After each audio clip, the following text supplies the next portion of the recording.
So yeah, if we look at let's look at a pattern on the Octatrack, and I'll try and explain what's going on with that. So let's find one. Oh yeah, so this is a reasonable example, I think.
Right, so that one, it kind of follows a template which I use like a lot. And actually, the template for this one is often a starting point for new ones that I make. Because one of the things I really like about the Octatrack is if you actually copying stuff is a bit of a pain once you've done it, and then if you just kind of swap out the samples that are in there, then you're just presented with a whole other like thing that's going on. Sometimes it's really chaotic like that, but then inevitably that will just like provide you with a starting point for something new. So this template is basically I have, and sometimes, by the way, this swaps sides for some reason unknown to me why that is, but generally speaking, it is kick. Well, this particular template is kick on 1. Then like 2 and 3 are like more mid-range drum elements, generally speaking. So one might be like a clap or something here, and then like hi-hats here. I think actually at the moment it's like clap and hi-hats are like baked into one track. I'll go into it in a moment. And then on the top is like a ride, basically. And then on the other side, I've got a synth sound on 5, and then 2 neighbour tracks of just processing that sound. And then finally, track 8 is master effects. And there is a setting on Octatrack to have track 8 as master effects on all of your patterns, and that is what I have mine set to. So that means that you have 1 track less, basically, for sounds, but it also means that you've got like loads of other options for like master effects, basically. So yeah, if I just go and isolate these, we can see what's going on. That's obviously the kick drum. And yeah, this is the scene, which is like the performable bit on this pattern.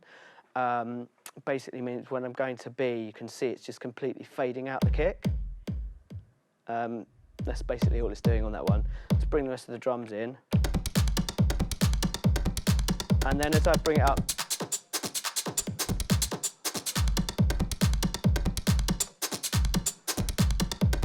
so it's automating like the attack time, basically. Yeah, you can see that on the scene. It's like giving it a little bit of attack time and a bit more release. And then a few other bits, like the volume, I think, is changing as well. What's this one? Yeah, so I think this one is actually the ride cymbal, but it's Oh no, maybe not actually. Oh yeah, there you go. It's just more hi-hats. Needs more hi-hats. There we go. Right. And then on the top we've got the ride, which is like, and that's just filtering down when I do that. So all of them together.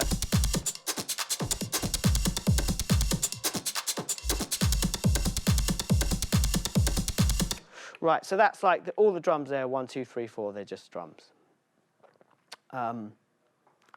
So next we've got the other like noise, which is actually only coming out of 7, because as I was saying, it basically, the audio itself, the sample is on 5, it's being processed on 6 and 7 before it comes out for you to hear.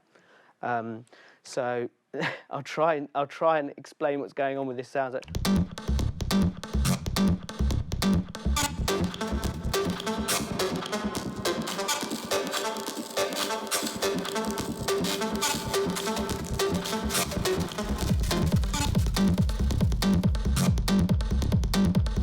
Right, so what's going on with that is on effects 1, we've got a DJ equalizer.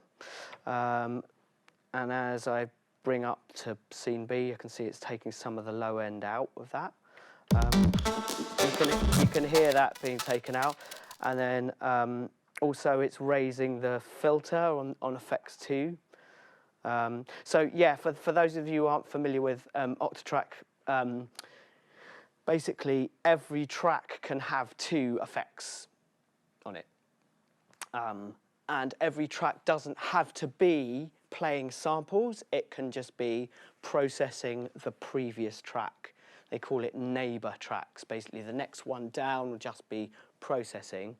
But then you are also afforded all of the parameter locks in the sequencer for like all of the parameters of the effect. So it's like really mega powerful for like really like smashing sounds together. Yeah, so this one we've got, what else have we got here? Compressor. It's getting some pretty heavy usage. For some reason I'm not entirely sure, but I'm automating the release time and the threshold of the compressor as I move the scene. Then we've got plate reverb. Next track down, we've got another compressor and then some delay send, basically. So as it goes up, you can hear all that weird glitchy stuff. Oh yeah, the first compressor in this as well, I think is performing a pseudo sidechain, basically, because you can't actually. I think on the new Digitac actually you can sidechain tracks together, which is quite interesting to me. But to be honest, because to do it on here is like it's a pain, basically. But you can do it. So in order to get this side chained to the kick drum, what I've got is a step on every downbeat, and then that is basically triggering a sort of like exponential shaped LFO, which is ducking the volume, right? Because that's all a side chain is. It's just a duck in volume. And so that is then that amount of LFO when it's over to A is 0, right? And then when it's over to B, when the kick drum's out, yeah, it takes all the side chaining out, so the sound's really present. And then as it fades in, it comes in for the kick drum, just to show you again.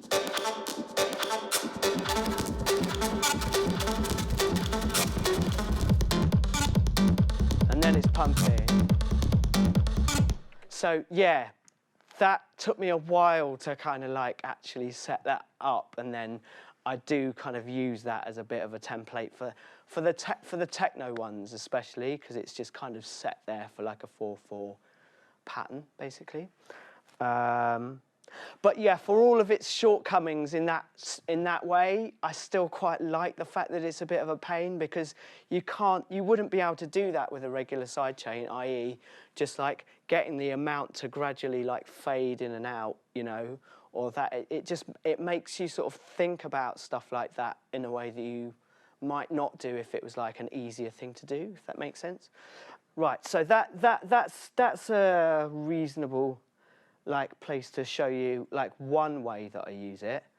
There are also some like crazier like sound design things that I do in the box on this, so I think that's worth exploring as well. Okay, so this is going against, this one goes against the standard which I set myself previously, saying that most of them have all of the drums running live. In terms of like pattern 1 for this is just really stripped down to just the vocal, and then it goes into another sound, and then like by I think pattern 3 it's like all of it playing. So it is a bit more like arranged kind of thing. So basically my set is, it's kind of like semi-improvised. So there are like a few like set pieces in it that I use sometimes, and those are a little bit more like I know what's going on with those bits, you know. And then there are other bits where I don't so much, and so it's a little bit mixture of the two things. And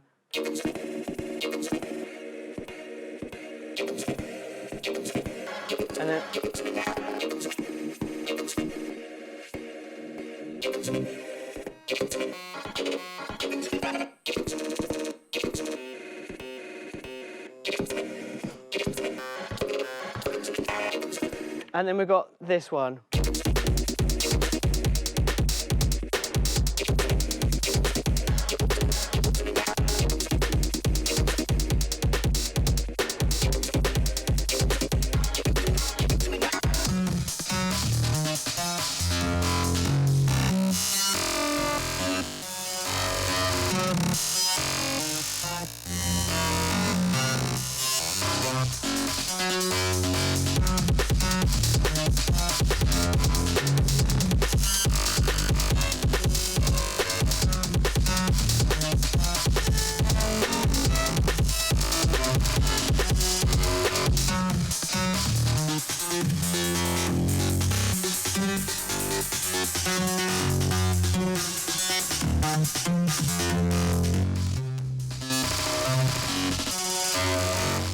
Right, yeah, so that one really demonstrates like what the Octatrack is capable of in a sort of like sound design way, I think, like more than some of the other bits I've got on there. So yeah, basically what's going on with that is there's like an amen. You can probably hear there is an amen in there. And that is being sliced. So it's in like slice mode, so all the slices are here. Where you see it flashing, that basically means that it's got like electron version of automation, which is called parameter locks. But the other thing that's going on is just like loads of stuff assigned to the scene. So we've got the amen on that track, and then the neighbour track on track 2. And across those two tracks, we've got a comb filter, which is providing that like melody, I suppose, of sorts. And then on the next track, we've got a delay. Neighbour track 1, we've got like a DJ equalizer and then a reverb. But the other thing, oh no, there's another neighbour track as well after that, sorry, compressor, and then more reverb. So the other thing that's going on is it's got this thing called re-trigger. So when I'm moving the fader, it's changing the re-trigger time and making it like shorter. So that's where you get all those like really crazy like sounding glitches in there. It's kind of like granular territory basically. It's like a really short stutter is what's going on. So swapped from before, it's the same. I've got kick, clap, hi-hat, something like that on those tracks, and then the master. There's another one that's worth showing you as well, actually, which is one of the more like performable bits. So.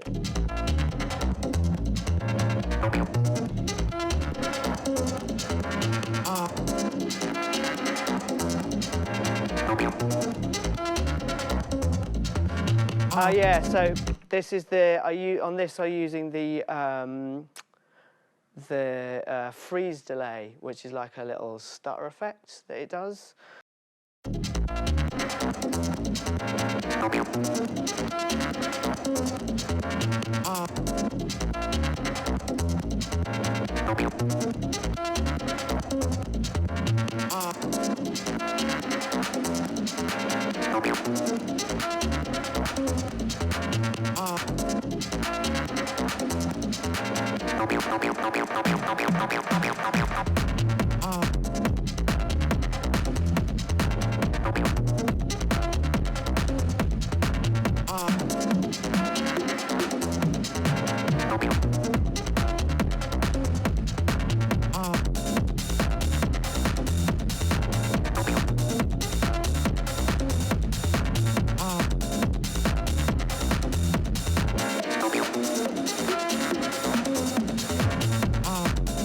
Yeah, so similarly, that has got a sample on one, and then just like a load of processing going 2, 3, 4, and yeah, they've just used a stutter effect. I didn't actually manage to make the cue that time, sort of like missed it slightly. But yeah, so that's another little performance feature.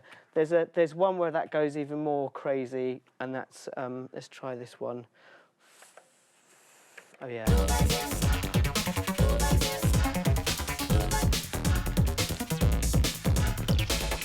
So this one's got stutter effects across loads of tracks.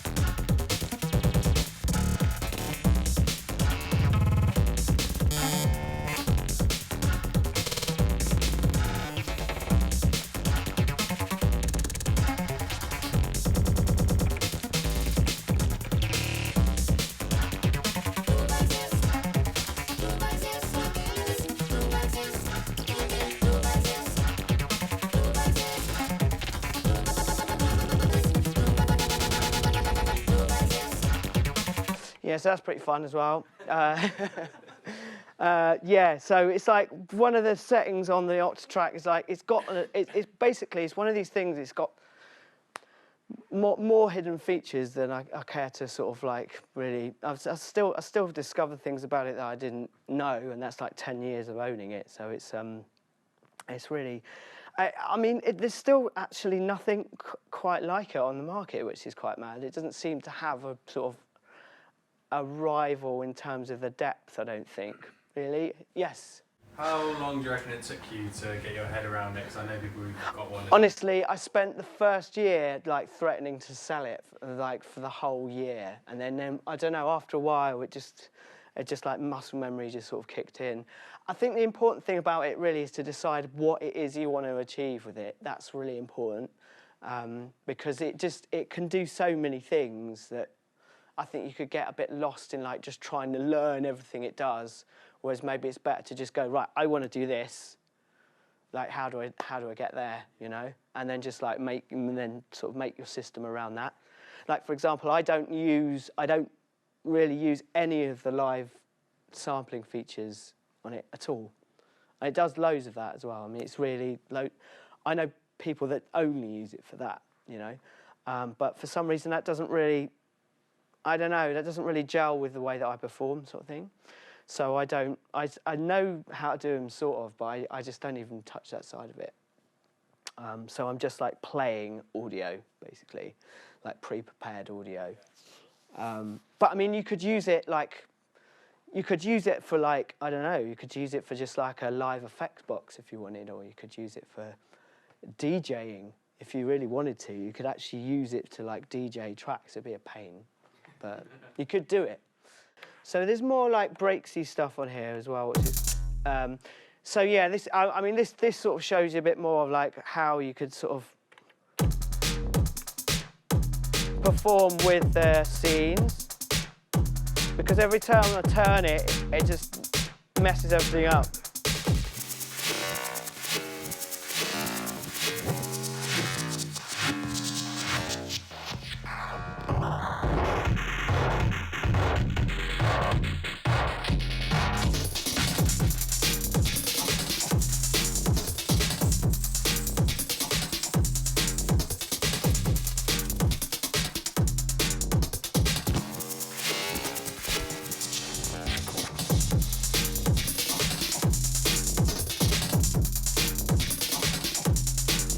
Yeah, so in that case, the scenes are like reversing a load of stuff and sending them to effects. And so then when you whip it back for like the beat, it just sort of lands on the beat. But you have to sort of count it in your head a little bit when you're doing that because it sort of feels like you're getting completely lost.